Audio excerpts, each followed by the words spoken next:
Hello, good morning, everyone, and thanks for joining us today here at Pennsylvania One Call. We hope everyone is staying safe. We really appreciate you taking the time to come on and join us for some educational information. It's a great time to do that. We have a lot of webinars online, and we invite you to look on our website to come to any that are of interest to you or just to refresh. So thank you for coming. This is our second episode of the Liaison Library. And today we have four sessions that we're going to go through. We're going to talk to Pennsylvania. We're going to do the Ask 811 questions for PA1 call. These are the people that are from our member services group. We'll answer questions. We'll have an expert from that group on. Columbia Gas is here today to do a presentation on gas safety. We'll talk about the tolerance zone, and Erica Dominic, a liaison in the Western PA area, will discuss that. And at the end of the session, we'll have question and answer period. Anytime during the presentation, if you have a question, feel free to type it in the chat. We have Mark Lipka that's collecting the questions for us, and we'll answer the questions at the end, including gas related questions. We'll gather those all up. So the first thing on our agenda today is the Ask 811, and we'll start with Kevin Goldblum and Brittany Ingram.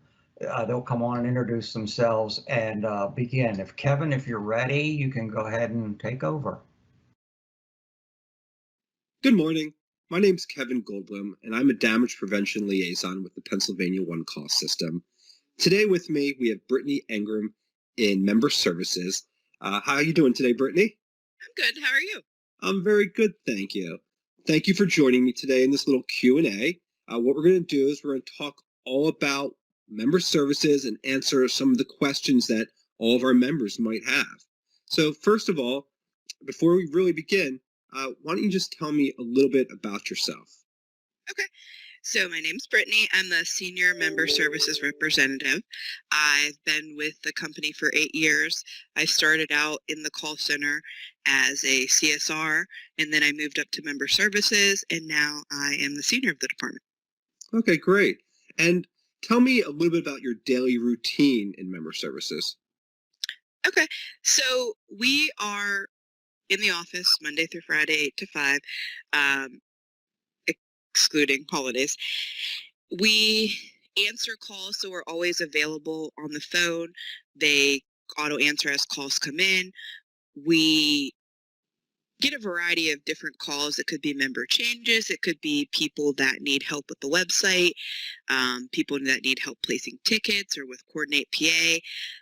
And as well as answering those phone calls, we're also checking a multiple different inboxes, email inboxes, making changes, making sure all the information is up to date for everybody. Sounds like you have a lot to do over there. You must stay busy. We do. Good.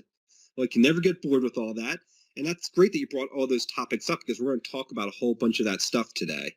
Great. So since there sounds like there's a lot to do, there must be a pretty large amount of people that work for you over there.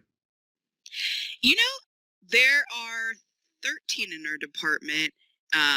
That's excluding the supervisor. So we have in member services, it's myself.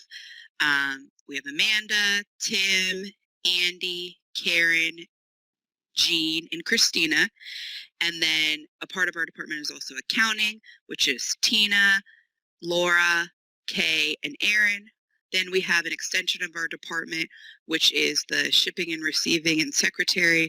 That's Ashley, Cliff, and Randy. And then we have a handful of supervisors as well. Okay, great. Thank you very much for telling me about them. And now let's talk a little bit about the website. And first of all, I do know that there's a brand new website, correct? There is. It was just released on Monday. So I'm getting familiar with it too. I mean, I like it a lot. It's new, it's different. So I know that's a change for everybody, but yes, we do have a brand new website. Great. Well, make sure everybody goes out and checks out the new website, and don't be concerned if it looks a little bit different than it did, but it's going to be easier and more streamlined now. Yes. All right, so is it hard to log into the website, or is that a pretty easy process to do? No, It's very easy to log into the website. So once you have an account, you can just click on the login or sign in button and sign in using your username and password. And does it cost anything to create an account with One Call? No, the accounts are completely free. Anybody with your account or anybody with your company can have an account, and we do recommend that. Everybody needs to have their own account. They are per person, not per company. So you do want to make sure that everybody has their own account. There's no charge for having one account or for having multiple accounts. You just want to make sure everybody has their own. Can you tell or explain why it's important for everybody to have their own individual account? Sure. So one of the biggest things is when you're placing the ticket, your name is going to come up on there as the person that placed it. You can edit the contact information to be whoever you want as far as the on-site contact, but we want to know who placed the ticket. So if there's an issue with the ticket, if somebody has a question, we want to be able to call. Another thing is when you're responding to notifications through the website using web ticket response, it does come up with your initials on it. So if you want to be able to check to see who responded to a ticket, it's important to know who actually did it, and that's going to be the initials on the web account, which is why we don't want multiple people using it. And with there being no charge, there is no reason to just have, one account. That makes sense to me. So please, everybody, make sure you have your very own unique individual account out there. So now I have my account. Where would I find the links that I need to use to help me in my daily job on your page? Okay, so up at the top in the white, there is an applications button. That's where you're going to click. When you click on that applications, it's going to bring you up to all your applications. That is a little bit different than it used to be, but all you have to do is click on that applications and it will bring up the list of applications that you have. Okay, and then once I bring that list up, how do I actually add these links? So if you don't already have them, so if you have applications, they're going to be right there. If not, you're going to click on the request applications button and you can request what applications you want. There are some that automatically come with your account. So the web ticket entry, basic training video, and the design video, those are going to automatically be on your account. Anything else you're going to need to request, and there's different requirements depending on what you're requesting, what we would need in order to add it. Okay. And so if I request one of these links, how long does it take me to get access to them? So it'll give you a message. There's 2 to 10 business days that we have, but we do try to get the links added as soon as possible. If it's something that you need right away, let's say somebody left your company, you need to be able to respond to tickets or they're out on leave. You can call us and we can add it with you over the phone as long as we get the proper approval. But if you request it through the website, it's 2 to 10 days. I would say very rarely are you ever going to wait 10 days. I mean, maybe if it's in our really busy season, but we do have up to that long to add it on. Okay. And people have called me up before and said, hey, I need this link right now. What do I do? And I just shoot a message right to member services, and I know they always get it pretty much immediately after that. Right. So that's great. Now, a little bit earlier, you did mention a web ticket entry. How does that work, and how do I enter these tickets online?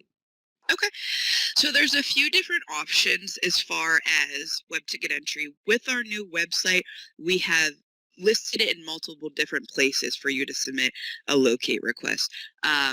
So if you click on submit a locate request on our main page, it's going to ask you if you're a professional excavator or if you're a homeowner. So if you're a homeowner that's staying on your own private property, just, at one single address, you can use the web single address for homeowners. So if you click on that homeowners button, it'll walk you through creating a ticket for your home. You don't need a web account to do that. It's just going to ask you your email. They come through to us and then we review them. If there's any issue or if it's not mapped, we'll give you a call. Then there's the web single address for contractors and excavators. Really, it's anybody that is not working at their own private residence would want to use the professional excavators button. For that, you can still only use it if you're working at a single address. So if you're working at multiple addresses or if you're working on a stretch of road, you're not going to want to use that. But if you're just working at one single address, you can use that. Again, it will automatically map it. It'll come through to us to review. We'll always review it that day and call you with any issues. Then the last is web ticket entry. For web ticket entry, you do need to watch the video and take the quiz that follows, scoring 100%. After you do take that quiz, we'll review the results the next business day, send you a link letting you know if you've passed or if you failed. If you failed, you can certainly take it again as many times as you need to get the 100%. Once you do score the 100%, we give you the access. You'll have to enter one test ticket using the live link. That test ticket can be anything. It is not sent out to facility owners, but it does need to be done under live. Anything done under practice, we cannot see. Then after that, you can start entering the tickets online. We will review them until you pass 5 consecutive tickets that we don't have to intervene on. During that time, you're on an intercept status. But then after that, you'll be able to enter them at any time, 24 hours a day, any type of tickets, with the exception of damages and re-notifications. Thank you for all that information. Yeah. Good. And now, when I call in a notification, what if I'm just removing a stump or only going down 2 inches? In those cases, do I still need to place a one call? We recommend always placing a one call. If you're using powered equipment, you are required by law to place one. But even if you're hand digging, you never know. Some of the lines, I've gotten calls of lines being hit 1 inch deep, especially the cable or telecommunication lines. Sometimes they're buried very shallow. So we always recommend placing a notification no matter what type of work you're doing. Okay. Have you ever gotten any odd calls before? I have. I've gotten some odd calls.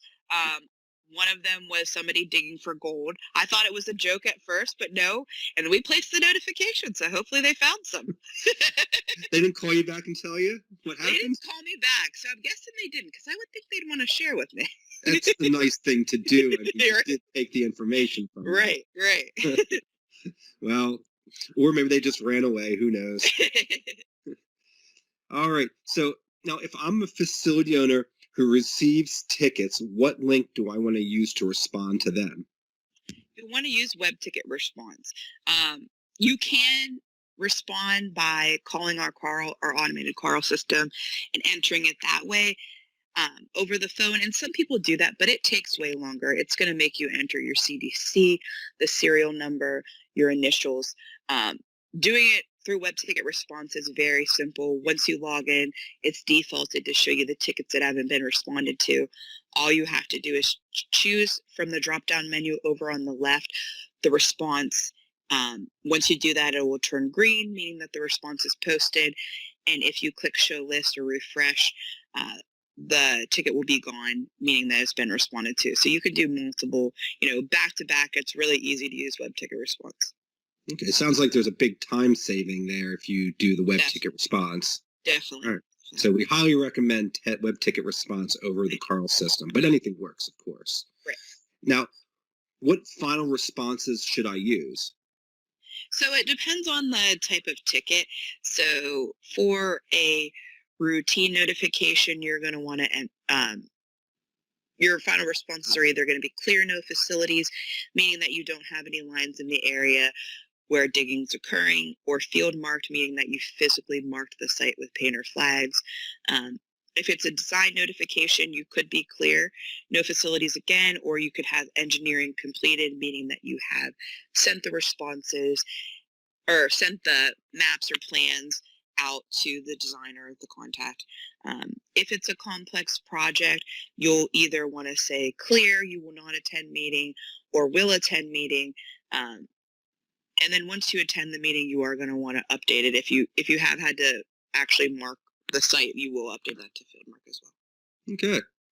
Now, I bet you get a lot of questions over there about complex tickets. We do. We do. So I'm going to ask you some questions now about them, such as how do you enter one and what platform should they use? So you're going to need Coordinate PA to enter the complex projects. It used to be the complex project portal, but now everything's done under Coordinate PA. you will need web ticket entry and you will need to be on pass status. So that's something where if you're going to have to watch the video and you're going to need to take the quiz. But then after that, if you don't have any routine notifications to enter and you need to go straight to complex project, you want to either email us or call us and let us know, because we'll have to add that access on. If you're already on pass status, then you can just call us, we can add it on, but we do need to switch you to pass so you can enter tickets. You'll go in through Coordinate PA and create a project. When you first start out, you're going to add a project. It's going to ask you if it's for construction, or if you're in the design stage for excavation, or for the design stage. If you're going to do a complex project, it's going to be, you're ready for the construction, the complex project part of it. So once you click that and you add your project, it'll prompt you after that to enter the complex project ticket, which is the meeting ticket. So then you'll enter a ticket and you can choose the meeting date and time. It would have to be between 3 and 7 business days from the time that you're entering it. Then after you enter the meeting, you have the meeting, you decide on a locate schedule with the locators, then you'll come back and you'll enter any routine notifications. You can start digging 10 business days from the day you enter the complex project request, which is the meeting ticket. Then you can dig 10 business days from there. We recommend waiting to do the routine tickets until you've had the meeting with the locators and you've decided on a locate schedule. One really important thing that I do want to say is when you come back and you enter the routine tickets and you're breaking it down based on the locate schedule, you want to make sure that you update the map. So if you have an entire map of a huge area where you're working, but you're going to break it down into sections, make sure each ticket, you're breaking it down and the map is reflecting what's on that ticket, so there's not unnecessary facility owners being notified. Okay. Thank you for all that information. And I know you said you had to do it all online. Is it also possible to call it in by telephone? No, it is not possible to create a complex project ticket through the telephone. Now, if it's something where you just need to change the meeting date or time, you can call and we can do that over the phone. But to create the whole project, it does need to be done online. Okay. And then how many days should I plan for in a complex project scenario? So the meeting, when you enter the meeting, you have 3 to 7 business days to have the meeting. And then you can start digging 10 business days from the day you create the complex project ticket, the meeting ticket. Okay. And how does that compare to a routine dig notification? With the routine, you only have to give 3 business days notice. Whenever you call in for a routine notification, you can start digging anywhere between 3 and 10 business days from the day that you call in. All right, great. Thank you. And so now, here's a little scenario. I'm a facility owner, and I get lots of tickets that don't really pertain to me. Is there anything I can do to cancel some of those tickets out? I don't need to see every single one of them. Yes, so member mapping would be your best option. It is a requirement in the law, so it is something that we are going to be enforcing eventually. Right now, we're kind of just trying to get everybody to start the mapping, but it will drastically cut back on the notifications that you receive. So you can either upload a shapefile yourself online, you can email us the shapefile and we can upload it, or you can go in and manually draw the area. So let's say if you're a municipality and you want to receive for the entire borough, but then there's some areas outside of the borough where you don't have many lines. If you draw the dig box or the mapping or you upload it, then you're only going to receive notifications when the dig box on the ticket intersects with where you have maps. So that's going to really cut back on the amount of notifications that you receive. Okay. And does that cost anything extra at all to do? There is no additional cost for member mapping. Okay, great. And now another question that I understand you all receive is, why can I not see tickets that other people in my company have placed? Okay, so the biggest reason for that is normally the phone numbers that you use were different. What we do recommend is that everybody with the company uses the same phone number. That will prevent this happening. It'll also prevent receiving duplicate invoices. which if you do receive a duplicate invoice, you don't have to pay both. You can call us, but just using the same phone number will prevent that. So when you call in and we ask for your phone number, that number should be the same for everybody in your company. When we get to the contact information, you can enter any number that you want in. So what happens is people call in, they use different phone numbers, and that phone number then is not on their phone list. The way to fix that is you can add a phone number to the phone list online.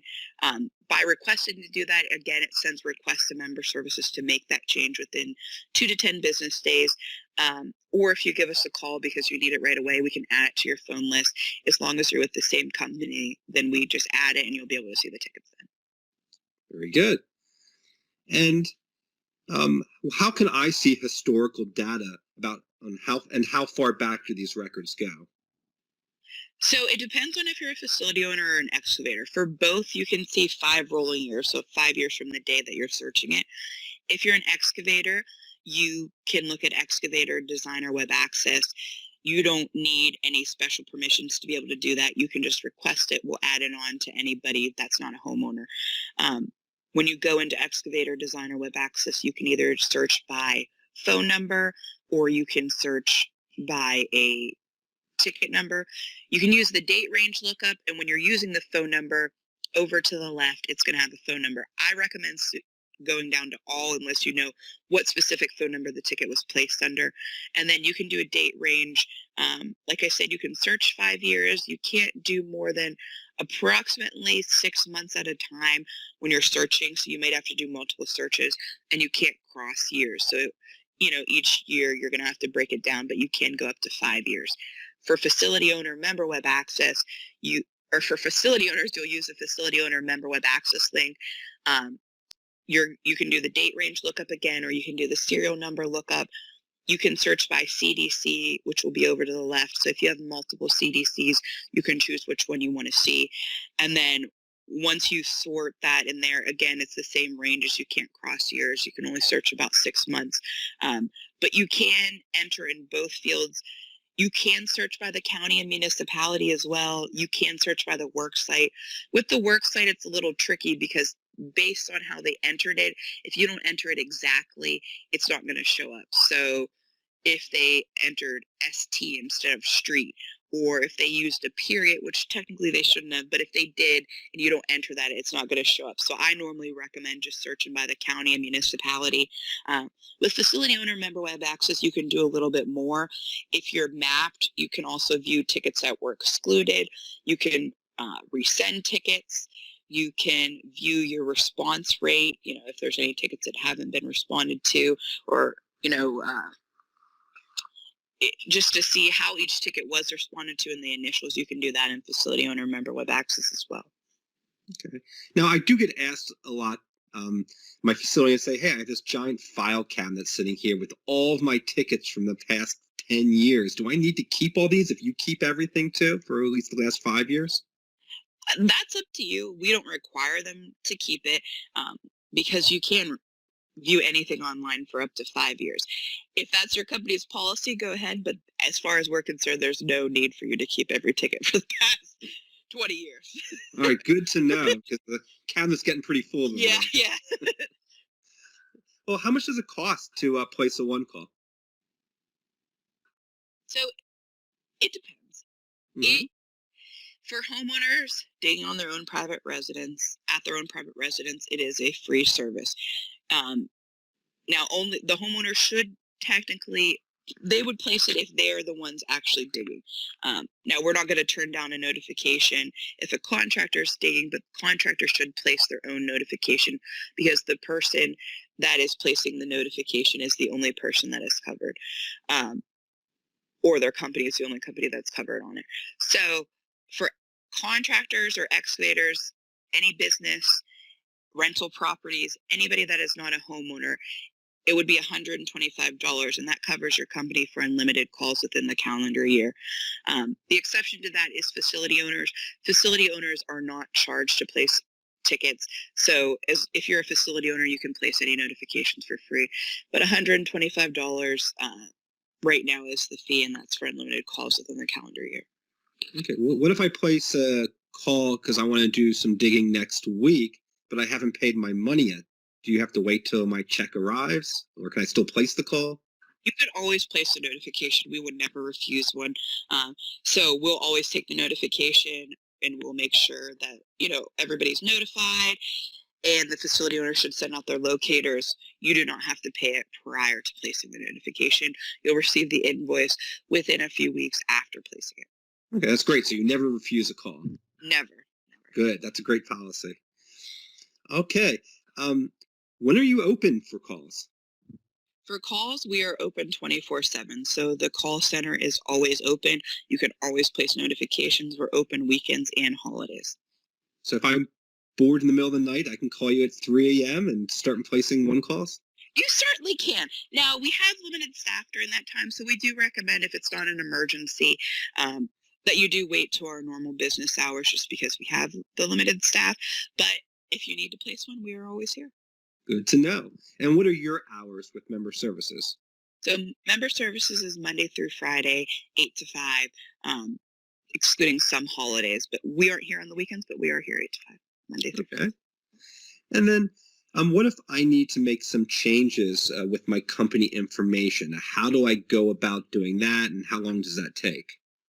So you should notify us of any changes within 5 business days of them occurring. Once we receive it, we have 5 business days to make the changes. There's a few different ways you can make it. If you have the member database verification link, you can do it online through the member database verification link. And then once we receive that, we have the 5 business days to make the changes. You can email us. If you're having during a member contact with the liaison, you can inform them of any changes, or you can call us if it's something that needs to be done right away. There's some things that we do need in writing, email, or a database. So if you're changing your company name or the company representative, we do need those changes in writing.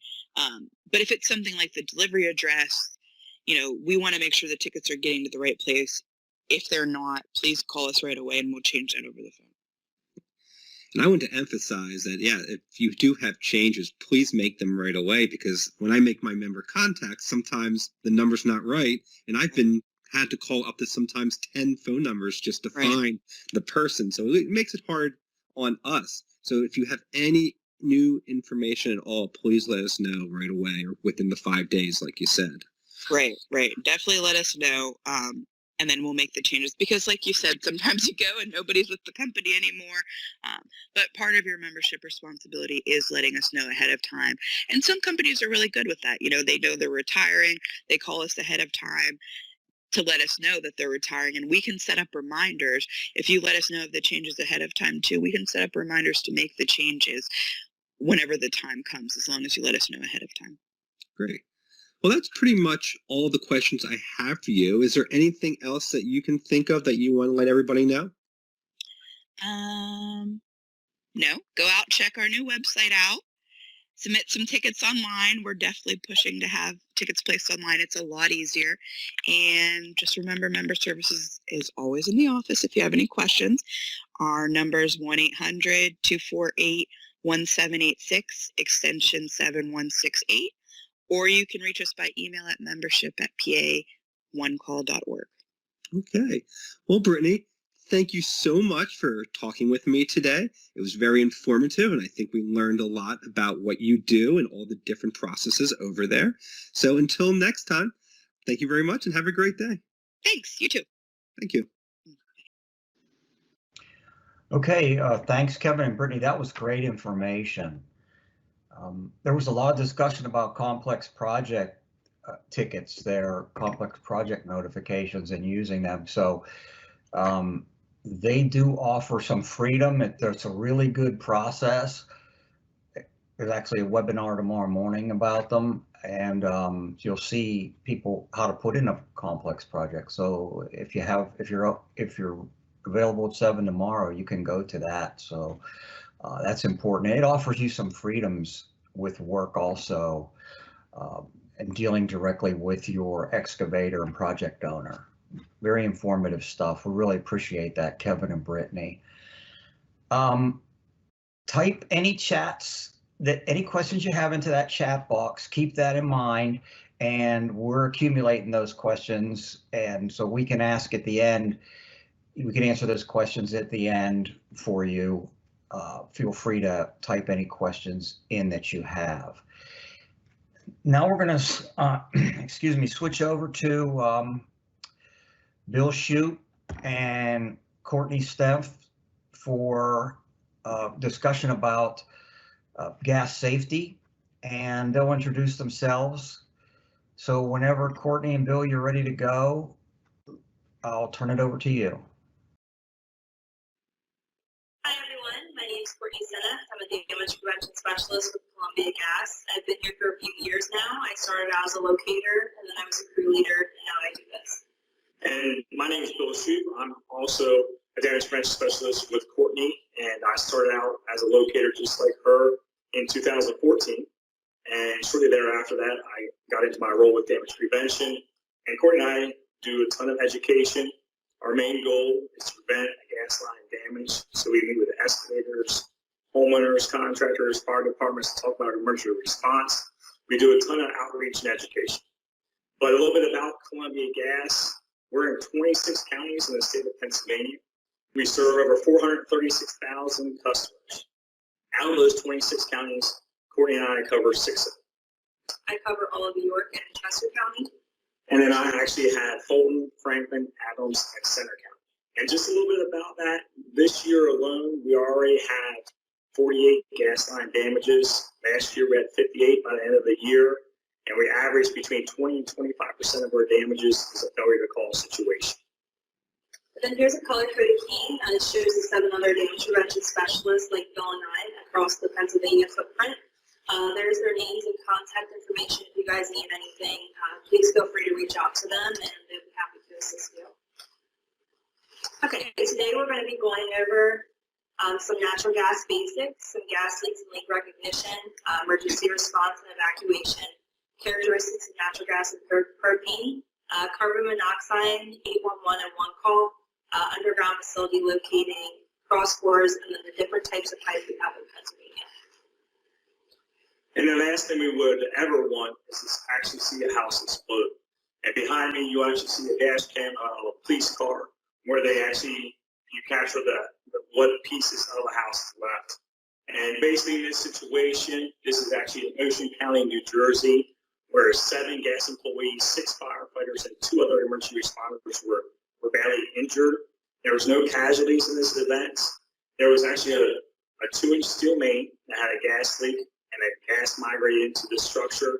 Thank goodness the house was being renovated, and there was no one inside that home, but it did explode. And we assume some type of ignition source, possibly the furnace, is what started that explosion. 8 days later in the same county, what you see in this picture was an apartment above a garage.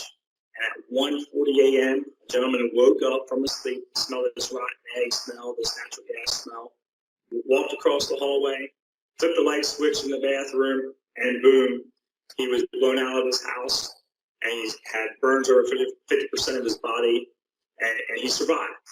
But what was determined through investigation, the house originally had gas with a gas meter, and there was a private line that fed into this garage, which was a second-floor apartment that had a leak. So it's very important, if at any time, if you're in your house and you smell natural gas, please exit the house, go out the front door, leave the door open, make a call to your fire department and the gas company outside of your house. Some basics for natural gas. Natural gas is composed chiefly of methane. It's the cleanest burning fossil fuel. Natural gas is actually lighter than air. The specific gravity of air is 1, natural gas being 0.6. Like I mentioned earlier, it'll follow that path of least resistance. So if it's a joint trench, it's going to follow that path next to a water line or another utility. You know, it's going to find any gap or void in the ground until it gets into that free air. As the gas companies drill those wells looking for that natural gas, in its original state, it does not have an odor. We actually add mercaptan to that natural gas to get that rotten eggs.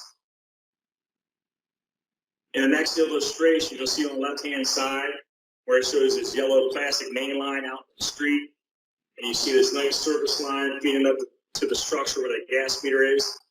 That's not always the case. Those main lines could be in between that curb and the sidewalk and that grass strip. It could be right out back. It could run between two homes. That service line that looks straight in this picture could have a 90-foot arm, 90s, goes out of 45 to a side street to a different location, Maine. We don't know where all those lines, as an excavator, you don't know where those lines are at. The only way to truly know where those facilities are at for anybody is to call 811 and have all those facilities painted out and marked. So as an illustration on the left depicts, there's a gas main and a gas service line. Here's an example of what you'll actually see in the ground. We have a 2-inch plastic gas main and then a 1-inch plastic gas service line. This is a service line T that will actually electric fuse to the pipe. After it's fused, we'll screw off this T-cap and we'll run the cutter bit valve, which will actually puncture the main and allow the flow of gas through the service line.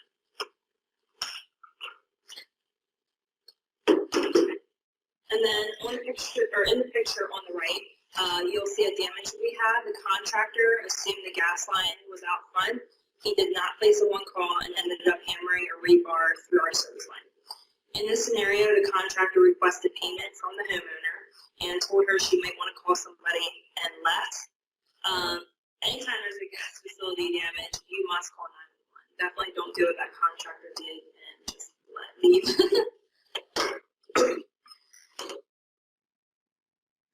And very basically, we mentioned that service line feeds the structure. It will always enter the left side of that gas meter. That's the inlet side. Very basic, as it goes through the meter, it'll go out, obviously, the right side. That's called the outlet side. Anything behind that gas meter, we didn't install it. We don't have records of it. Therefore, on a locate request, when we go out to locate our facilities, we'll mark up to that gas meter. Behind that, there's will be no markings. So just imagine if I was a landscaper, maybe I put a one call in, I'm on all 10 trees on this property. I show up, I see all the utilities marked out.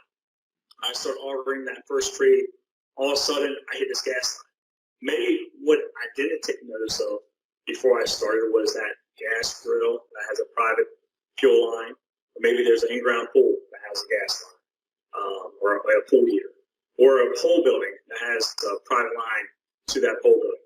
You know, in that situation, this is the only time you hear a gas employee say that you touch a valve. In this situation, you would already hit one of those private fuel lines. On a residential meter set like that, you could run to that meter where that service line comes out, that riser comes out. Here I have a meter bar, and right here's a valve. And now you'll need a wrench to turn that a quarter turn to make safe, shut the flow of gas off. But like Courtney mentioned, anytime there's a gas damage, you must call 911. A plumber would have to actually do the repair on that private house line. Once that repair is done, a gas employee will come out, do a pressure check, turn the gas back on, and relay those appliances. Never turn a valve underground, even if you think it's that actual curb valve for that service line. It could have been a critical valve, and also we lost 2,500 homes. Now, in an emergency scenario, when the fire department shows up and the gas employees show up on the scene to try to make the situation safe. Now, if we have to turn a critical valve and lose 2,500 homes, absolutely we'll do that. But please let the gas company turn those valves. So any valve to ever turn is that one on that riser. Some indicators, natural gas. We mentioned about that mercaptan, that rotten egg smell, which will add to that gas. Bubbling water. If you ever see water bubbling, that could be an indicator of a gas leak there. Blowing dirt. If a line gets hit, penning that pressure, it's going to blow out of the ground. You just see it blowing dirt. And penning that pressure, you'll hear a whistling, hissing, roaring sound. If it's a high pressure line, it's going to sound like a jet engine. And we always are surveying our gas mains, our services, and we're out doing our survey. If we said see dead and dying vegetation, that's an indicator of a gas. So in this scenario, a local township was replacing a street sign without a one call when they damaged our gas main. What you'll see is a service tech who was our first responder on site. The fire company is already there. They already closed down the road and did their evacuations, but he's just establishing a perimeter.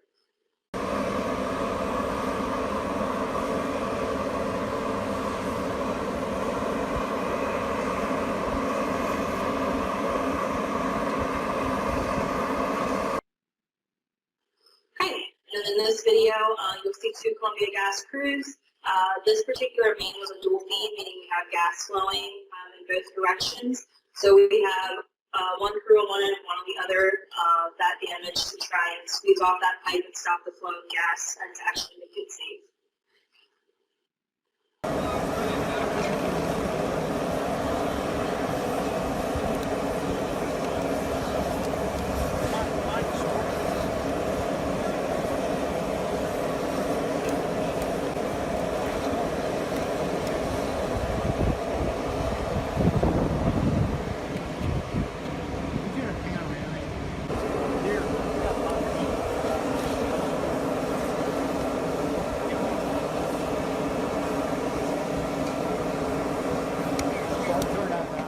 Now imagine I was a contractor, maybe I'm going to a property and maybe I'm taking out a retaining wall to put up a new retaining wall. I place a one-call ticket and there I am with my mini X, and all of a sudden I rip out this plastic gas line. Maybe it wasn't even marked, okay? In that situation, gas blowing, what are you going to do as that equipment operator? If you can safely turn that equipment off, do so, immediately evacuate.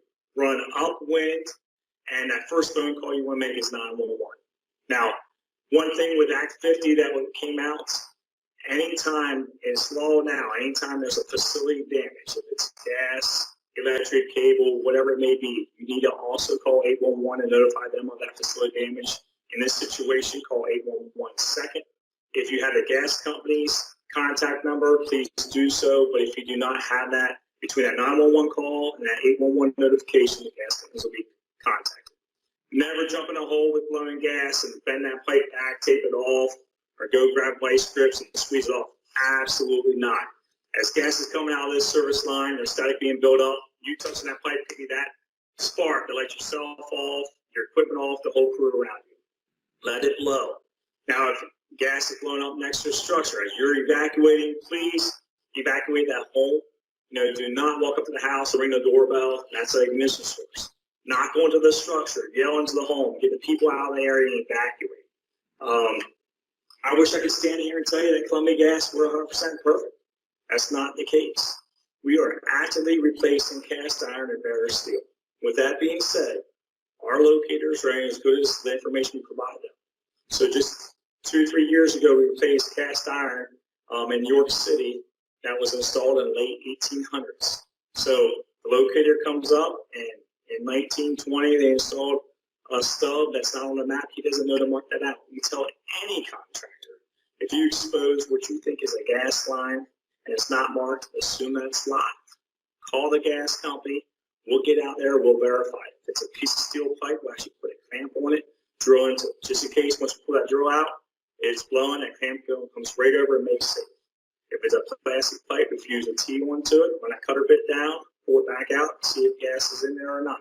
If it's live, we're going to locate it out and see where it goes. If it's a stub, it'll immediately get cut off and abandoned.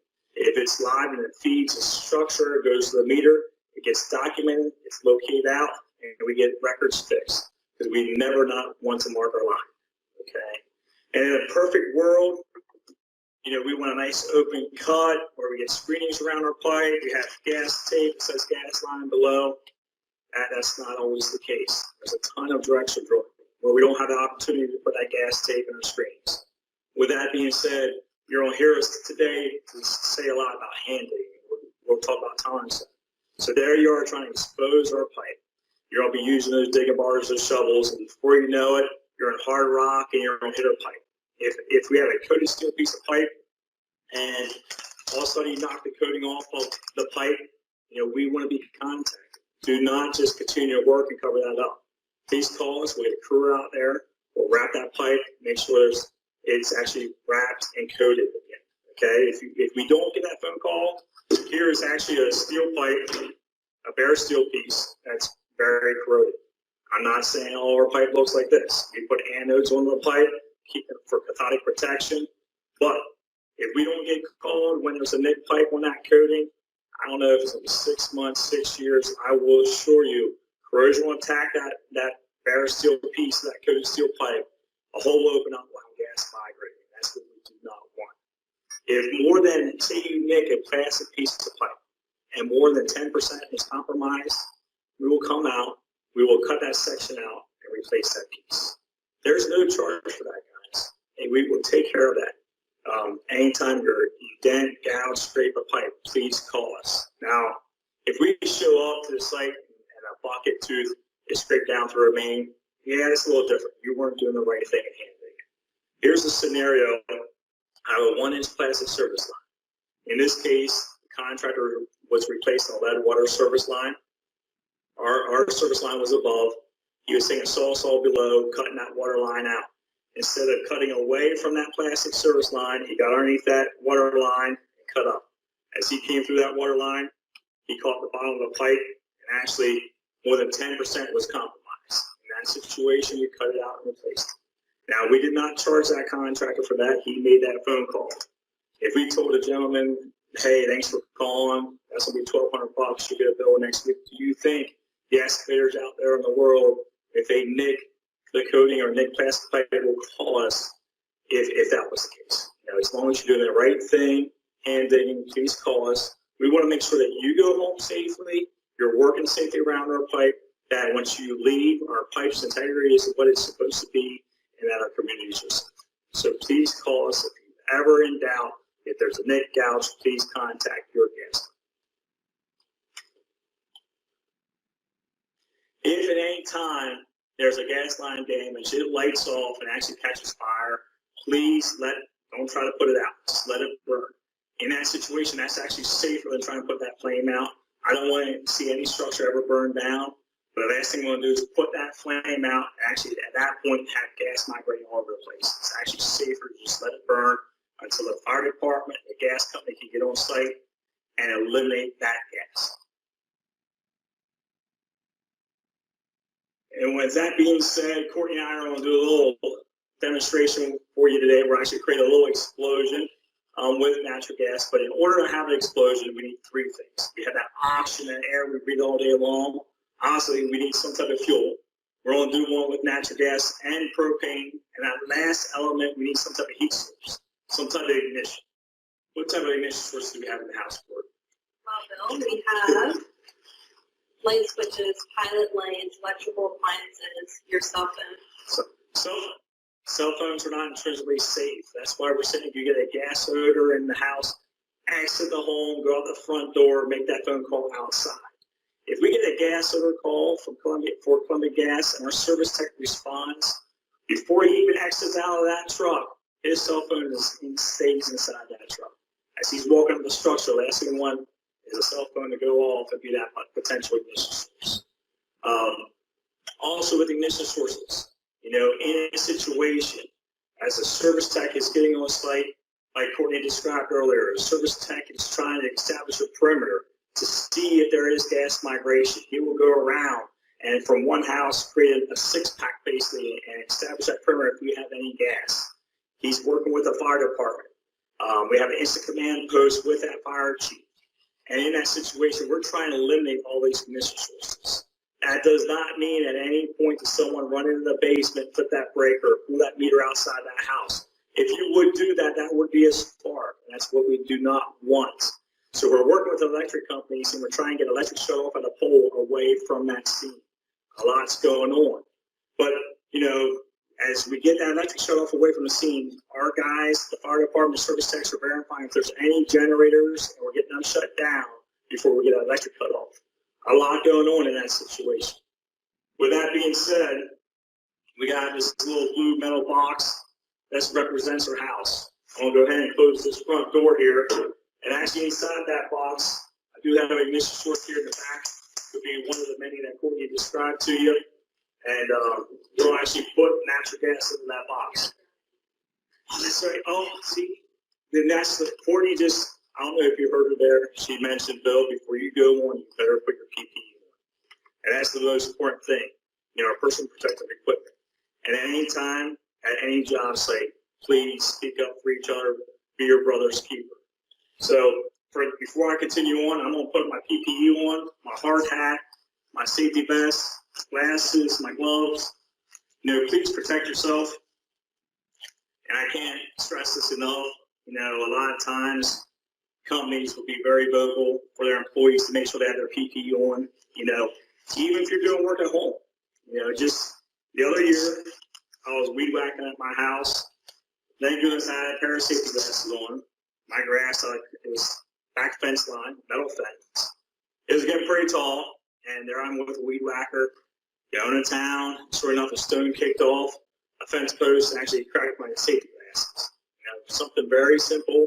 If I didn't have those glasses on that day, I'm sure I would have been doing a trip to the ER because of my eye. So please, take care of each other, be your brother's keeper. If you see someone on your job site not wearing something, please have them put their gear on, okay? With that being said, I want to kind of set a timer because each fuel has a different explosive range. We call it a lower and upper explosive limits. With natural gas, that lower and upper explosive limits is 5 to 15%.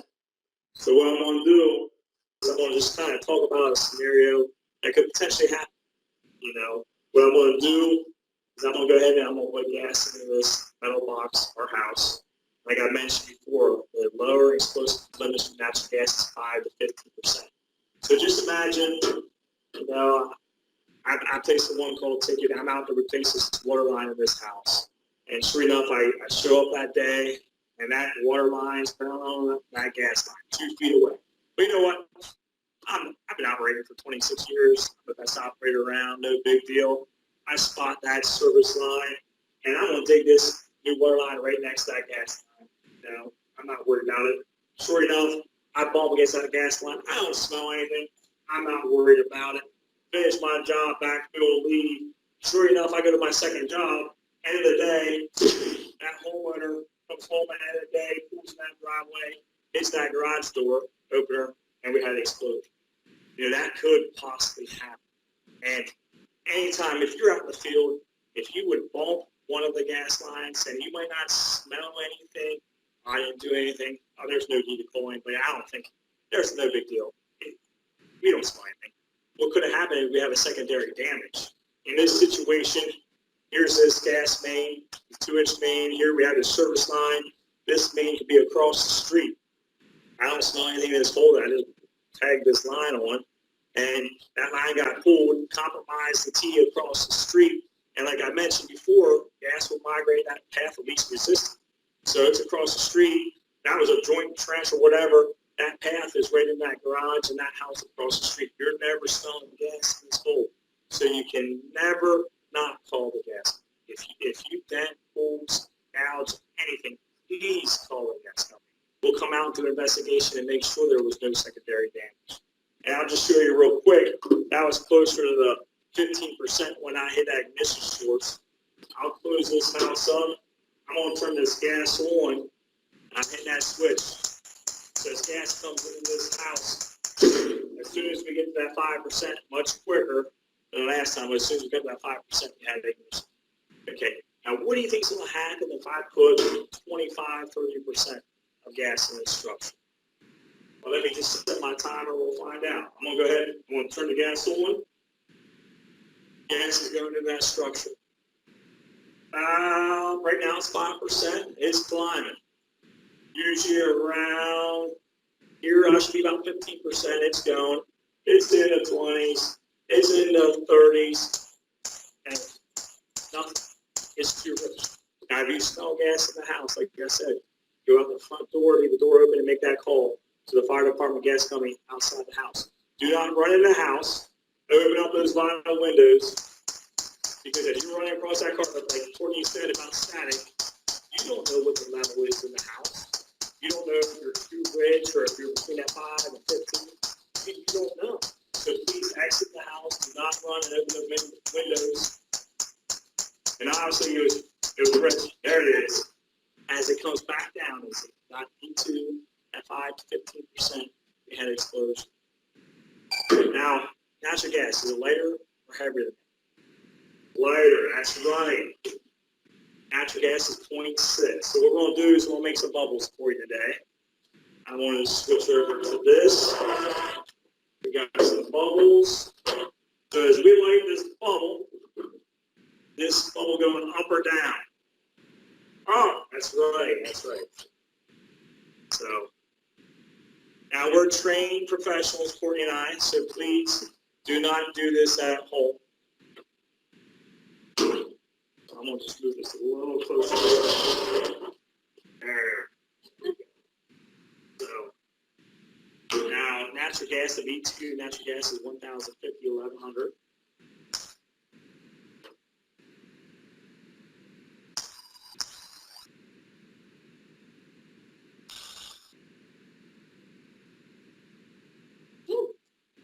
Now what I'm going to do is I'm going to switch over to propane a while, and we'll do the exact same thing with the bubbles of propane. Now with propane, the BTU of propane is 2,500, more than double natural gas. A little tidbit for you: your gas grill out back, if you have a regular propane bottle, if it was full, you would open that propane bottle up. You'll actually fill a regulation tennis court 3 feet deep in propane. It's heavy. The specific gravity of propane is 1.56. So it's going to fall and it's going to get heavy and lay there. You just switch.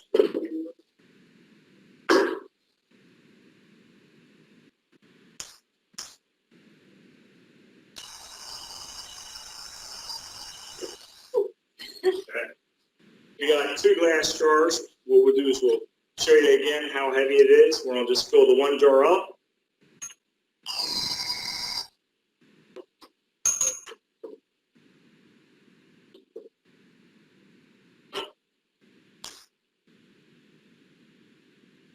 It's a candle. That does not replace your Yankee candle at home, please. And what we do, like I mentioned, when we had that fire triangle up, every fuel is different. With propane, the explosive range of propane is 2.1 to 10%. I want to just do this one time for you. I'm going to try to hit that upper explosive limits with propane at 10%. We'll just reset my timer here. Propane's entering the structure. You know it's more than double the BTUs at 2,500. Before you know it, we have explosion. Now I can't stress enough, the importance about calling 811. We don't show the difference between propane and natural gas to say that natural gas is better than propane. That's not the case. They're both very efficient, effective fuels. We just want you to understand the difference between the two, especially for emergency responders. As we're approaching that scene, we got to understand what type of fuel we're dealing with. And, when you place that one call notification, a lot of your propane tanks, the homeowner has, they're private. It's not like some facility owners going out to mark that line. Please be aware of your surroundings. What I'm going to do is I'm going to switch back to natural gas. I just want to show you a properly adjusted burner at the house. Especially as we get into fall and the winter, everyone's turning those furnaces on. We want a nice solid blue flame is what we want there for your burners. And as you can see there, you have that nice solid blue flame. Now, if I would tap this mature tube, you might see a little orange in that flame. That could be impurities or dust in that natural gas. Now, if we deprive this of oxygen, at that point, you see that orange and yellow tip. CO is being created, carbon monoxide, and we can't stress enough how important it is to have those CO detectors at your house. We recommend one on every floor. If not on every floor, in a central location. If that alarm goes off, it's going to wake you up from your sleep. CO is odorless, it's tasteless, specific gravity is 0.97, so it'll flow freely through the house. More often, you're cleaning your house, the dust, the dirt's stirring up, going through the ventilation system, getting trapped in those filters. Please inspect, change those filters often. Put a clean filter in. Your vents, your chimneys, do inspections. Don't do it just once a year. It can be mud nests created by wasps, spider web by spiders, a bird nest, squirrel nest in the chimney. Please do those inspections. And we'll show you real quick. Courtney's going to go over a sensor, and we'll show you a clogged vent versus an open. So here I have a sensor. Our service techs use these to actually check the levels of natural gas, and it measures the levels of carbon monoxide in parts per million. So currently, the clear vent, no readings at all. Vents clogged. 400, 800, 1300, 2000.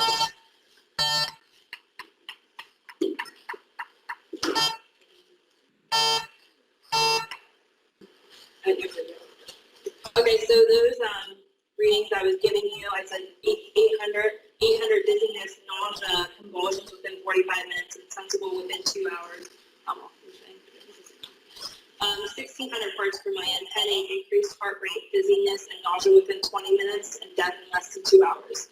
So as you can see how fast those carbon monoxide levels rose and all the symptoms that you can get just in that short period of time. So you see how high and how fast those carbon monoxide levels climbed. And please, again, talk to your family members. Make sure everyone has those CO detectors in their house. They will save lives. Just not your house. I'm sure there's hunters out there to get away to those cabins, those trailers. We're heating those structures as well. Please have them there in those structures. Now we'll actually kind of review 811. Courtney and I are very excited that PA1 Call reached out to us to do this presentation, but we're going to just kind of touch a little bit about the one call law. And the one call states, if you're using powered equipment, you must have a one call ticket. And you're going to call 3 business days prior.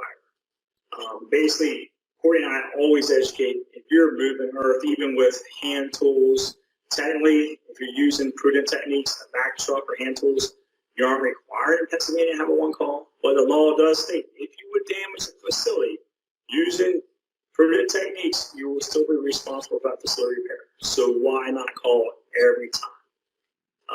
Just a side note, those tool diggers go through plastic lines very easily. Yeah. And that's considered a hand tool, but we do recommend that you call it. Absolutely. And it's free to homeowners. Contractor gets charged $125 a year from January 1st to December 31st. They can call in 10 times, 10,000 times. It's a flat 125. So please call. One story and a damage I actually want to talk about. Basically, after you wait your 3 business days, you got to at least start that project before the 10th day. If not, you have to start the routine ticket over again. But you can be on that job site for 2-4 months and actually work off that original ticket. But Courtney and I know that with the weather, the snow, the rain, dirt movement, people mowing yards, kids pulling flags, you name it, those marks are easily lost. So I can't tell you every 10 days you should call in a new update ticket. That's not the case. But please get a routine that you're updating those marks with a ticket where the facility owner is coming out for that ticket to refresh those marks. I had a scenario just the other year where a contractor would call in once a month.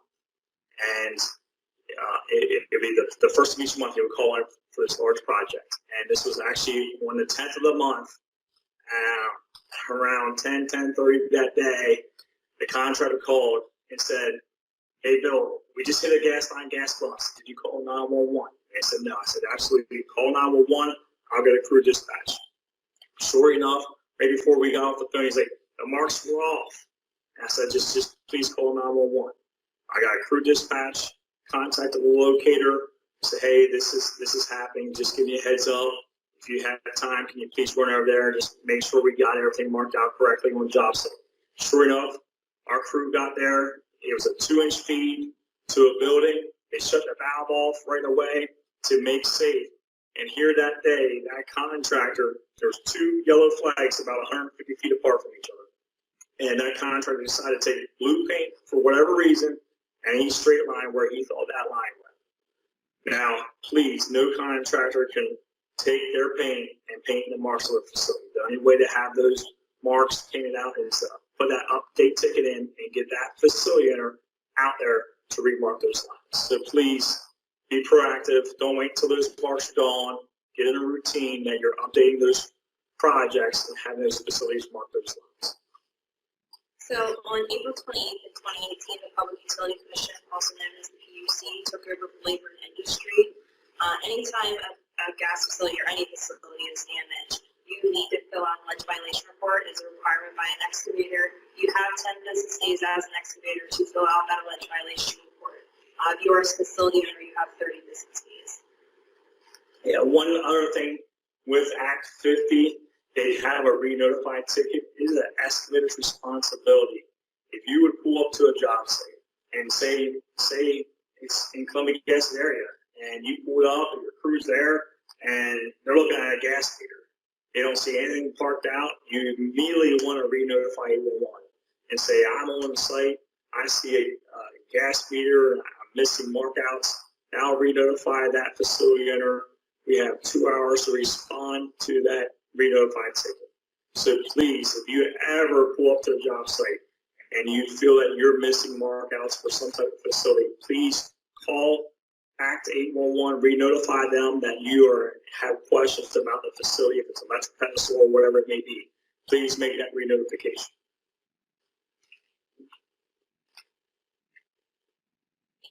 All right, so we're going to get into locating underground facilities.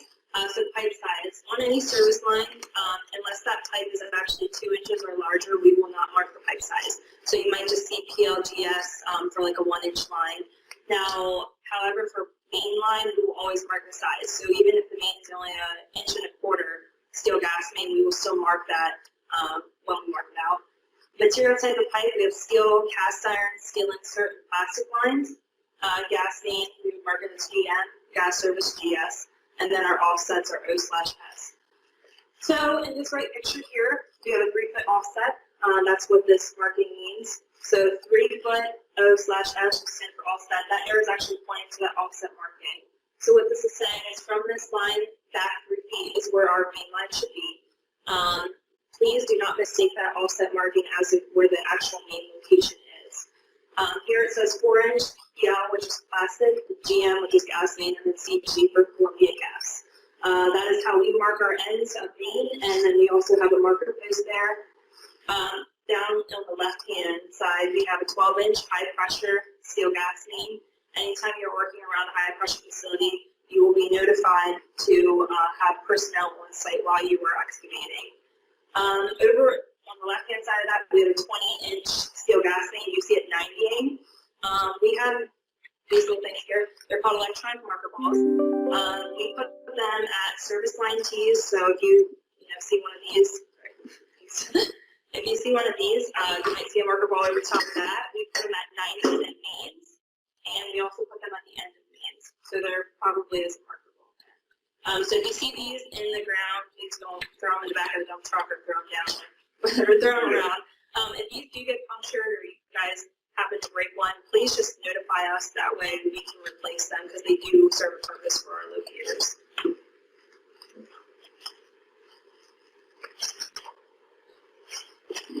Okay, tolerance zone. So here I have a 4-inch plastic gas main. The tolerance zone is 18 inches on either side of the pipe. So if you take 18 plus 18, which is 36, and then the diameter of the pipe also, which in this case is 4 inches, you have 40. So from the mark, from the center of the mark, you have a 20-inch tolerance zone on either side of that mark. So in that tolerance zone, you cannot use anything but hand tools. And one comment about that, as Courtney's holding that pipe, there's times out in the field a contractor's going to spot a section of main, and there it is. And then they think, you know what, I'm going to dig right next to it and parallel that pipe. Absolutely, you cannot do that. On unexposed pipe, you cannot dig without hand digging. There could be a service line T on there. There could be a 1-inch sub. There could be a 10-foot sub. You never know. Yeah, if we have a house getting demoed next week, we'll go out and abandon the service for that demolition. Okay. Now we just can't hammer that T off and put a clamp on it. That's not the case. We will abandon that service line. There'll be some sort of stub. If it's 8 inches, if it's 14 inches, there's going to be a stub there. It's not like we're marking that stub out. So please, until you expose that pipe, you cannot have any equipment in there. Do not parallel it. Don't assume that you do one spot hole here, it's 22 inches deep. Do 5 feet away, it's 22 inches deep. And then dig 15 feet away and think it's going to be 22 inches deep. That's not always the case. And our lines don't always run at the same depth either. We had a scenario where, contractor was digging over top of the service T. They did hand dig to expose that T, and then they took the bucket just, less than a foot away from that because they figured it went straight, and it actually 90'd up and came across. So we do even directional boring, which we try not to get into. But when we do have the directional boring service, with plastic pipe it bends. So we might, bend that pipe down and it's at an angle and you don't even realize it. So never assume because you spot the main in one spot or spot a service at one hole has to be consistent at depth of the very next hole. Okay.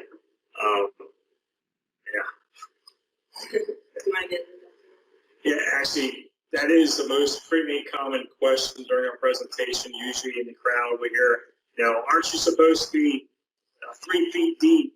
And no, we do have gas standard, but I think we mentioned earlier we had pipe that was installed in the late 1800s. So gas standard today for Columbia Gas for us, if we're on state right away, we're installing pipe on state right away at 36 inches. But a private service line on a private property is recommended to be at 18 to 24 inches of depth of cover, but no requirement 12 inches. And not saying we're installing them at 12 inches. That's not the case. But this happened the other year. Here's an orange plastic pipe. A gentleman was saw cutting the street, and he set a saw blade for 15 inches. There he goes, and he caught the top of a service line. Saw cut right through it. So please, the only time you can ever have equipment in the tolerance zones, remove hard surface zones. So that concrete, that blacktop, absolutely, you're on peel it back. But that's it. As soon as you hit that stone or dirt underneath that hard surface, it's hand big time. So please, verify a hard surface before you set that saw blade. Raise that saw blade for saw cutting up around the tolerance zone, and you go back down. But yeah, depths. It could be over time, natural erosion. 2 years ago, we had so much rain. We had some calls where our main line or service line got exposed because of the erosion of the rain and some of the flooding we had. So just imagine if the pipe actually didn't get exposed in that situation for us to get that notification, that call. There's areas where that erosion occurs. What cover, maybe if it was 28 inches when installed, it's down to 13 inches now. So no locator, no matter what facility it is going to tell you depth. Because once we walk away, we don't know if someone comes in and grades off or changes the landscape, natural erosion. We don't honestly know.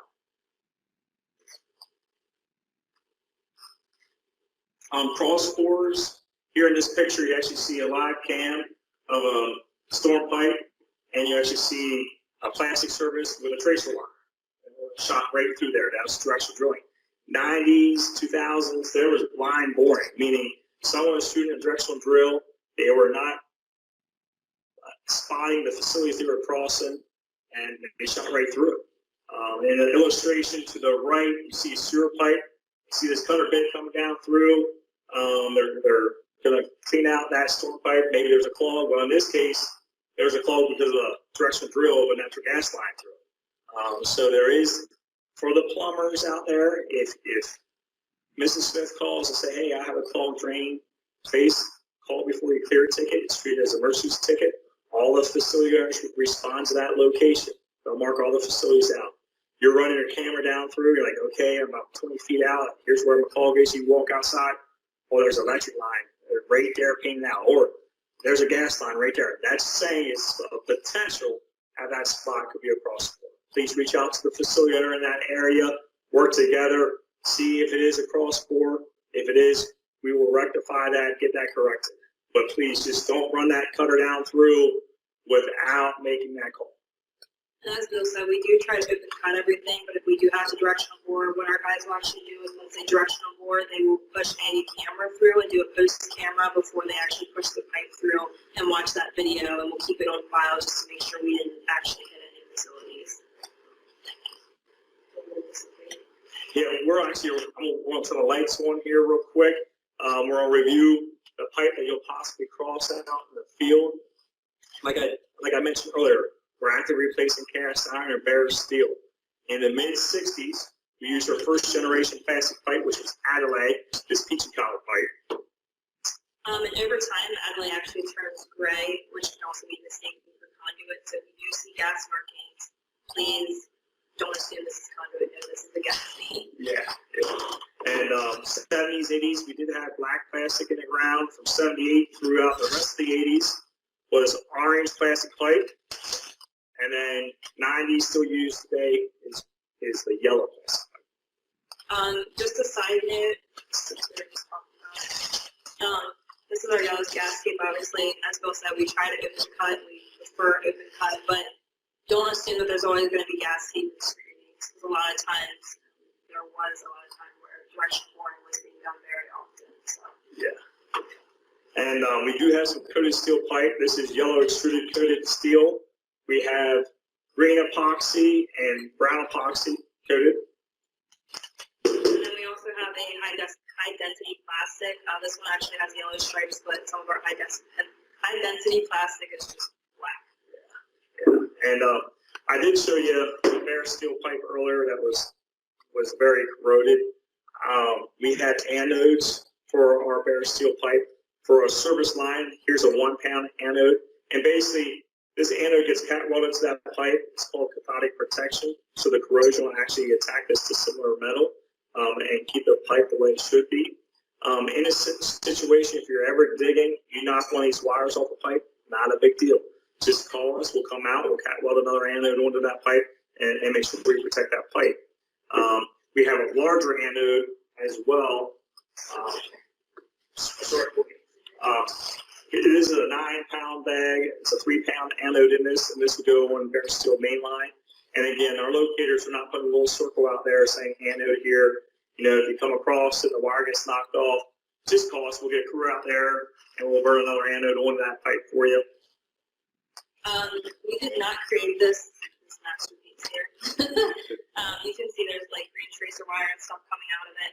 But we even, stump grinding is definitely mechanized equipment, so you have to call in one calls if you're going to stump grind, and this is a good reason why. Because those tree roots and those trees that are in the ground forever actually sometimes tend to wrap around the pipe, unfortunately. I remember when I was younger, I was helping my dad. My grandma had all these bushes out front. He had an old Dodge truck. We took a chain, wrapped around the bushes, and pulled them right out of the truck. And now, doing what we do now, I thank goodness we didn't tear out a gas line back then. But Mother Nature, like what you said, will wrap around the pipe. You know, it's crazy. So please, place the one call, get those facilities marked out, especially stump grinding. Everyone thinks, you know, just stump grinding, I don't need a one call ticket. Absolutely, you need a one call ticket. And we get calls very often from our locators that we have a line running straight through a stump that they want to grind. So luckily they're placing one calls. Yeah. If you want. Okay. Here on our plastic gas service lines, as you can see, this service is going to a 2-inch main. We actually have access flow valves. They're called EFBs that are instant make safe. So if someone will rip out that gas line and then release the pressure, will actually trip that EFB and spring shuts that line down. There's a small orifice hole that allow a minimum amount of gas to come through so we can smell it. But Courtney has an example of that for you. And we mentioned earlier about hand digging, how easily, you know, technically NPA doesn't require one call, but we request it. No matter what, please call. Here's a 1-inch service line. You can see like a perfect shovel. This was a homeowner on a Saturday. Went and bought a tree from Lowe's, came home, thinking, man, this is going to be a great day. I'm going to put a new little tree out front, and sure enough, they shoveled right through this service line. This service line did not have any screenings on it, and no sooner they shoveled through it, they knew they damaged that line. So please, very easy. A 1-inch line does not take much to puncture, and there's so many different scenarios we could share with you today. This is a concrete pin damage. That one either. I would say we get a concrete pin like 3 to 5 in our area each year. We actually, it's funny that Courtney mentions that. Not necessarily funny, but typically on a concrete pin, usually it's a plastic line. We recently just had a steel line that a concrete pin just got hammered through a steel line. So please get those facilities marked out, be aware of your surroundings. At any time you lose those marks, please do not assume anything. Get those facility owners back out there to remark their lines. So we have just a few different types of wire. We have old piano wire, we have green wire, we have yellow wire.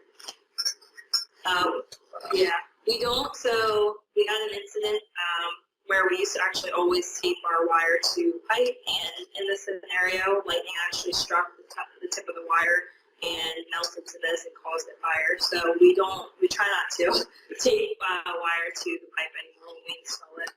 Yes, and if you ever walk around our gas meter and see that wire outside the meter, do not cut it off. It is there for us to locate our plastic pipe. We are to put a wire nut on top of that wire so that wire is just not laying exposed. And unfortunately, with plastic pipe, that wire is the only way that we have to locate out that pipe. Steel actually gives off a frequency, whereas we're only getting tone off of that wire for plastic. So if it is cut, then there's no way for us to locate that. And there are a lot of replacement projects where possibly that old casing that's in the ground, we might insert plastic pipe. And here's an example of that. This actually got damaged. That's why it's kind of bent. But basically, they'll take that casing, insert that steel casing with plastic pipe. The only thing with that, not always depending on that main location with a new main, you might have where it's inserted in a small portion of casing, then plastic pipe. So if you ever see as an inserted service line, don't assume it's always inside casing. Depending on where you're exposed in that line, it might truly be that plastic. And we do have a street sign damage. This is not the one that Courtney did the video about, but mailbox damages, a lot of times the homeowner is replacing a mailbox or putting a mailbox in. They go buy those metal stakes at a Home Depot or Lowe's, and they're sledgehammering that in. Even though you're not thinking, I'm really not digging a hole, but I mean, we actually have had mailbox stakes go right through a main or service. So please, anytime you're running something in the ground, please place those one calls. And unfortunately, nowadays we run it in that nice grass meaty strip of our main, so it's definitely important to call even when you're placing the mailbox. And I'm sure we have plenty of people out doing concrete work, and where we have a curb box, and we have an example of a curb box here for you, that maybe all of a sudden you want to cut an ADA ramp in, or something changes, you're cutting a driveway in. Please reach out to your gas company in your area. We want to make sure our curb box lids or critical valves or test stations, we want to make sure those lids are accessible and they don't get paved over or removed. We always need to have them. So if you're even milling at, say you're just doing a 3-inch mill job, thinking you're not doing a base repair, yes, please call one call for a milling. Basically, the facility owner might not necessarily mark out all their gas facilities or main lines of services, but we want to identify all the critical valves, our test stations, any boxes that might be out there in that job site of the mill. And then at that point, they get marked out. If for some reason, sometimes you're milling 3, but you're replacing another additional 2 when you go to overlay, please reach out to the facility owners, regardless if it's sewer or water. Communicate, work with them so we can get those boxes raised up and that we don't get them paved over. So in an emergency situation, say we have a gas leak or if we're trying to find a valve to shut down, it should be here, it's paved over. It's crucial that we do not lose them. So please work with your facility owners in the area, communicate with them, milling, any type of work, get that one call, make sure you know your local facility owners' contacts so you can work together. Another thing, marker posts, some other general information, marker posts are out there. In a doubt, you don't know, they should all be labeled with a facility owner's name, contact number. Please reach out to them. If you see one laying down or broken, they'll come out and fix it. For us, we actually, outside of gas line damages, a lot of times we'll have throughout the year where a vehicle might have a car accident, they hit a meter. And we have a meter. If you ever see in our area, and please check with your local gas facility owners in areas that we're not, if we have a gas meter next to a road or next to an alley or a driveway and it doesn't have a meter protection, please contact us. We want to make sure we have those ballards out there protecting those meter sets. No matter what, if there's ever a question when you're out excavating or something in the yard, if you have any doubts, reach out to your local facility owners, work with them, and they'll come out and fix or any concerns you may have. I think that pretty much wraps up the pipe that we have in the ground. We actually have a list of a whole bunch of contact numbers for all the gas facility owners in Pennsylvania. We'll have that provided for you to have access to. Please keep those numbers. Our emergency number, as always, if you hit a gas line, please call 911.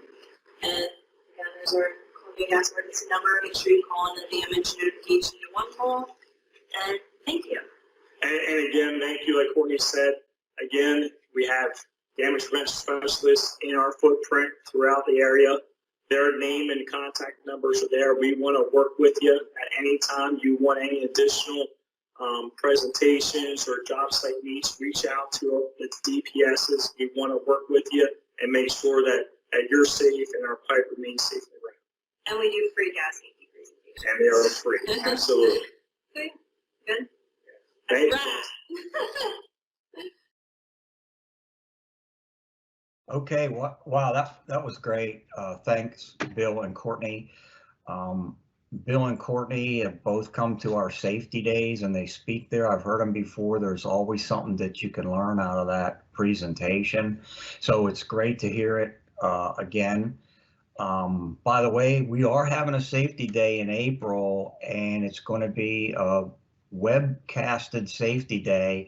So if you've been in any areas that haven't been able to get to our local safety days, this is a great occasion to log on and see stuff. We'll have everything, presentations, door prizes, everything that we do at a normal live safety day. So that's April 21st. So be watching for those announcements, and we definitely, you're welcome to come there.